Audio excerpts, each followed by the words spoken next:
دراصل انسان کی تربیت کا یہ پورا ایک مہینہ ہوتا ہے۔ اس ایک مہینے کے دوران انسان کو ضبط نفس سکھایا جاتا ہے، انسان کو تعمیر سیرت سکھائی جاتی ہے، تعمیر شخصیت کی عملی تربیت دی جاتی ہے۔ بسم اللہ الرحمن الرحیم۔ ملازم پیشہ افراد اس چیز کی حقیقت سے خوب آشنا ہوں گے کہ دوران ملازمت تھوڑے تھوڑے عرصے کے بعد، تھوڑے تھوڑے وقفے کے بعد مختلف ریفریشر کورسز کروائے جاتے ہیں،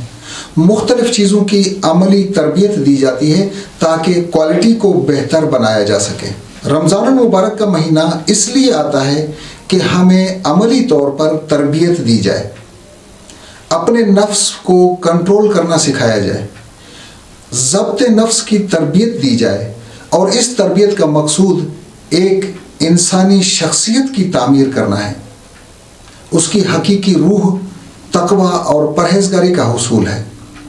حضور اکرم صلی اللہ علیہ وسلم کا ارشاد ہے کہ ہر چیز کی زکوٰۃ ہوتی ہے اور جسم کی زکوٰۃ روزہ ہے۔ جسم کو پاکیزہ کرنے کے لیے، جسم سے فاسد مادے خارج کرنے کے لیے، انسان کی روحانی تربیت کے لیے، اللہ کا تصور انسان کی زندگی میں لانے کے لیے اس کے اوپر روزہ فرض کیا گیا ہے۔ دراصل انسانی شخصیت کی تعمیر اس انداز میں ہوتی ہے کہ اس کو مختلف برائیوں سے، مختلف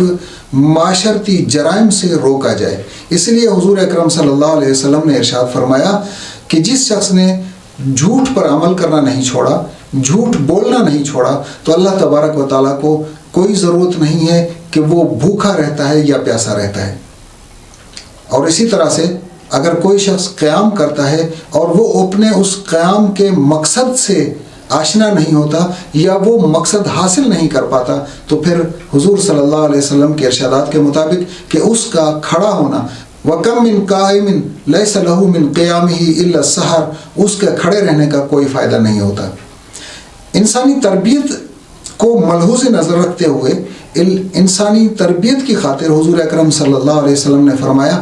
روزہ ایک ایسی چیز ہے جو انسان کو بہت ساری برائیوں سے بچانے کا باعث بنتا ہے۔ حضور صلی اللہ علیہ وسلم نے فرمایا کہ روزہ ڈھال ہے، جس طرح سے ڈھال دشمن کے وار کو روکا کرتی ہے، اسی طرح سے روزہ انسان کو بہت ساری برائیوں سے روکنے کا باعث بنتا ہے۔ دراصل انسان کی تربیت کا یہ پورا ایک مہینہ ہوتا ہے۔ اس ایک مہینے کے دوران انسان کو ضبط نفس سکھایا جاتا ہے، انسان کو تعمیر سیرت سکھائی جاتی ہے، تعمیر شخصیت کی عملی تربیت دی جاتی ہے، اور پھر یہ سکھایا جاتا ہے کہ آپ نے جو کچھ اس ایک مہینے میں حاصل کیا، اس ایک مہینے کا حاصل آپ کو باقی 11 مہینوں میں اپلائی کرنا ہے۔ یہ عملی ایک پریکٹس کروائی جاتی ہے کہ اس طرح سے آپ اپنے آپ کو گناہوں سے بچائیں گے، اس طرح سے مغلظات سے بچائیں گے، دنیاوی علائشوں سے اپنے آپ کو دور رکھیں گے، اپنی جسمانی تربیت کریں گے اور اپنی روحانی تربیت کریں گے، اپنے آپ کو اللہ تبارک و تعالیٰ کے احکامات کے مطابق ڈھالنے کی کوشش کریں گے تاکہ تمہاری زندگی ایک آئیڈیل زندگی بن سکے۔